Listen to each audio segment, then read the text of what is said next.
Bonjour à tous. Aujourd'hui, je vous fais une petite vidéo sur un Acer Aspire ES1-711 pour vous expliquer comment entrer dans le BIOS malgré le fait que vous n'ayez pas le mot de passe et pour pouvoir l'enlever à la suite par derrière. Donc là, comme c'est présenté, j'ai actuellement un mot de passe qui me permet d'entrer dans le BIOS, mot de passe que je connais évidemment, mais pour le bien de la vidéo, je vais faire en sorte de le faire sauter et de ne pas l'entrer. Donc pour ce faire, vous appuyez trois fois vous rentrez trois fois le mot de passe vide, vous rentrez rien du tout. Vous appuyez sur entrée, il vous dit que le mot de passe est faux. Encore une fois, vous faites ça une deuxième fois et enfin une troisième fois. Normalement, vous allez rentrer là-dedans, donc sur un Enter Unlock Password ou System Shutdown. Bien sûr, vous ne coupez pas le système, ça servira à rien, parce que sinon, je vous expliquerai pas une vidéo pour ça. Vous entrez dans Enter Unlock Password et vous allez arriver là-dessus. Cette page-là vous donne une clé.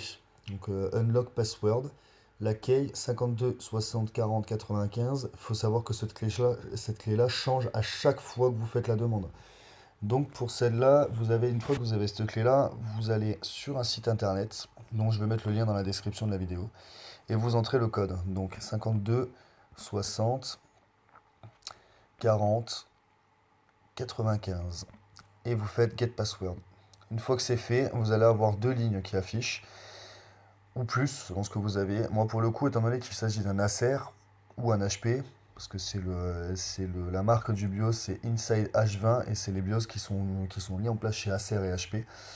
Il vous donne une KeyPass Word qui vous permettra d'accéder à votre mot de passe. Donc, vous rentrez cette KeyPass dans le Unlock Password que vous aviez eu sur l'écran tout à l'heure. Donc là, pour moi, c'est 43 76 20 11.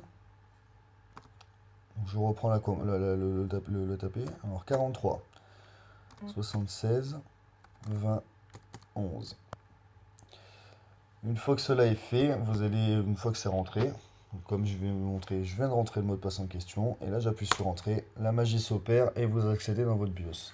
Maintenant, si toutefois vous ne connaissez pas le mot de passe, vous allez dans la sécurité de votre mot de passe et la supervisor is. Vous allez avoir la possibilité de le changer. Vous appuyez sur Entrée. Bien sûr, vous rentrez le mot de passe qui vous a été donné tout à l'heure. Le mot de passe qui... Donc, moi, je rentre personnellement le mot de passe que j'avais rentré à la base. Voilà. En fait, là, comme le mot de passe, comme j'ai rentré le mot de passe d'origine, il me refuse le mot de passe que j'avais mis. Parce que je lui ai mis un reset dans le mot de passe, en fait. Donc, vous reprenez la clé que vous aviez. Donc, pour ma part, c'était 43...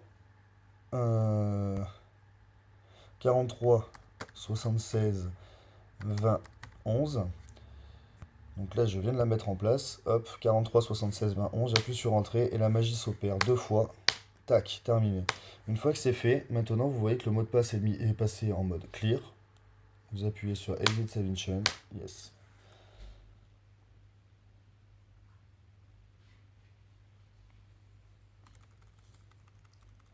Et quand votre PC redémarre, vous voici dans le BIOS. Bien sûr, avec toutes les opportunités qui vont avec. En espérant que cette vidéo vous ait servi. Pour ma part, elle m'a beaucoup servi car j'ai eu un petit souci avec mon ordinateur.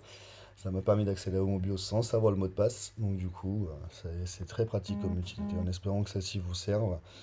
Et en vous souhaitant, bien sûr, une bonne journée. Allez, ciao!